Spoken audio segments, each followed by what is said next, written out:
Assalamualaikum warahmatullahi wabarakatuh. Kami dari kelompok 3 akan mempresentasikan hasil kerja kelompok kami. Presentasinya itu berjudul Pasar Global dan Pusat-Pusat Bisnis di Dunia. Assalamualaikum warahmatullahi wabarakatuh. Perkenalkan, nama saya Anggi Wardani, akan membacakan slide pertama tentang globalisasi dan pasar global. Globalisasi adalah proses integrasi internasional yang terjadi karena pertukaran pandangan dunia, produk, pemikiran, dan aspek-aspek kebudayaan lainnya. Pasar global adalah pasar berskala dunia yang terbuka bagi seluruh pelaku usaha. Pemasaran global. Pemasaran global adalah pemasaran berskala seluas dunia. Peluang pasar selalu terbuka bagi semua pelaku usaha, tak terkecuali pasar ekspor. Yang penting mesti kreatif dan mau berinovasi dalam mengembangkan pasar. Pelaku bisnis yang tangguh tentu akan mudah ditenggelamkan oleh setiap perubahan tantangan bisnis, meski tantangan yang datang semakin berat. Assalamualaikum warahmatullahi wabarakatuh. Perkenalkan, nama saya Argolio Giovanni, ingin menjelaskan slide bagian globalisasi memiliki beberapa aspek. Globalisasi tersebut memiliki dua aspek. Yang pertama adalah globalisasi pasar. Globalisasi pasar merujuk kepada penggabungan perbedaan sejarah dan pasar negara yang terpisah menjadi satu pangsa pasar global yang besar. Runtuhnya hambatan lintas batas perdagangan telah membuat penjualan internasional lebih mudah. Globalisasi produksi. Yang kedua, globalisasi produksi mengacu kepada pengambilan sumber barang dan jasa dari lokasi di seluruh dunia untuk mengambil keuntungan perbedaan negara dalam hal biaya dan kualitas faktor-faktor produksi. Assalamualaikum warahmatullahi wabarakatuh. Nama saya Diki Suralgawa. Saya akan membaca bagian slide hal yang menghambat dan hal yang mendorong. Contoh hal yang mendorong seperti kebutuhan dan keinginan pasar. Kedua, teknologi. Ketiga, perbaikan transportasi. Keempat, biaya. Kelima, kualitas. Keenam, perdamaian global. Ketujuhnya, pertumbuhan ekonomi dunia. Kedelapannya, mengenali peluang untuk mengembangkan tuas secara global. Dan hal yang menghambat seperti perbedaan pasar, kecandokan manajemen, budaya organisasi, dan yang terakhir, kendali nasional. Assalamualaikum warahmatullahi wabarakatuh. Perkenalkan, nama saya Fahri Febriana. Saya akan menjelaskan slide tentang konsep pemasaran dan segmentasi pasar global. Yang pertama, kebutuhan, keinginan, dan permintaan. Kebutuhan adalah keadaan di mana manusia merasa tidak memiliki kepuasan dasar. Kebutuhan tidak diciptakan oleh masyarakat atau pemasar, namun sudah ada dan terukir dalam hayati kondisi manusia.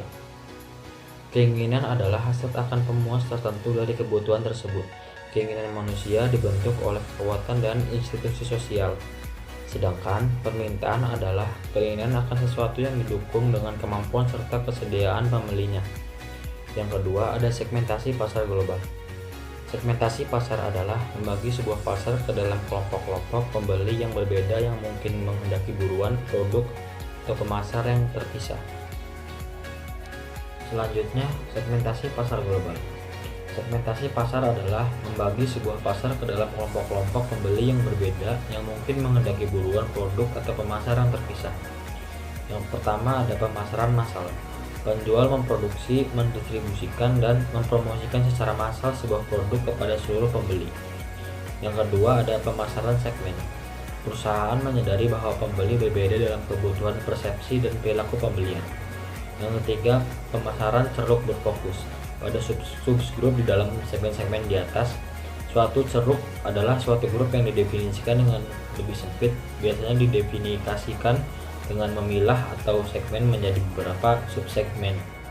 Yang keempat, ada pemasaran mikro.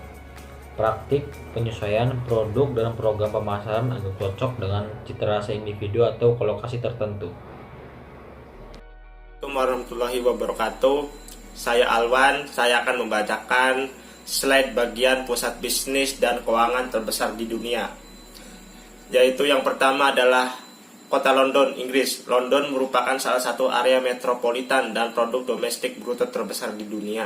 London memiliki banyak industri besar seperti keuangan, teknologi, layanan kesehatan swasta, asuransi, elektronik, media, digital, farmasi, manufaktur, konstruksi, asuransi, pariwisata, real estate, dan bahkan busana.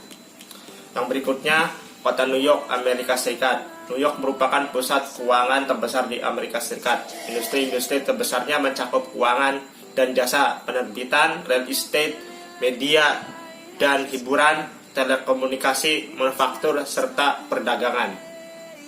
Ini adalah Hong Kong. Berawal dari desa kecil tempat pemancingan ikan, Hong Kong tumbuh menjadi salah satu pusat keuangan terbesar di dunia, sekaligus menjadi pusat bisnis perusahaan-perusahaan di kawasan Asia Pasifik. Hong Kong juga disebut sebagai tempat termudah untuk memperoleh modal bisnis. Selain itu, Hong Kong Stock Exchange merupakan bursa saham ketujuh terbesar di dunia. Negara selanjutnya adalah Singapura. Sebagai negara kecil, Singapura harus berhubungan dengan negara-negara lain di dunia untuk mempertahankan ekonominya. Untuk membuka kerjasama dengan berbagai perusahaan asing, Singapura telah membuat perekonomiannya lebih beragam. Saat ini Singapura memiliki keunggulan di beberapa bidang seperti elektronik, kilang minyak, kimia, teknik mesin, dan ilmu pengetahuan biomedis. Pelabuhan Singapura juga menjadi salah satu jalur ekonomi tersibuk di dunia dengan pengiriman mencapai 1 miliar ton setiap tahunnya. Negara selanjutnya adalah kota Tokyo di Jepang. Saat ini Tokyo menjadi tuan rumah bagi sejumlah bank investasi dan perusahaan asuransi terbesar di dunia. Tokyo juga terkenal sebagai pusat industri penyiaran, penerbitan, telekomunikasi, dan elektronik Jepang. Perbedaan besar antara Tokyo dan kota lain terletak pada sistem komunikasi dan transportasinya yang canggih.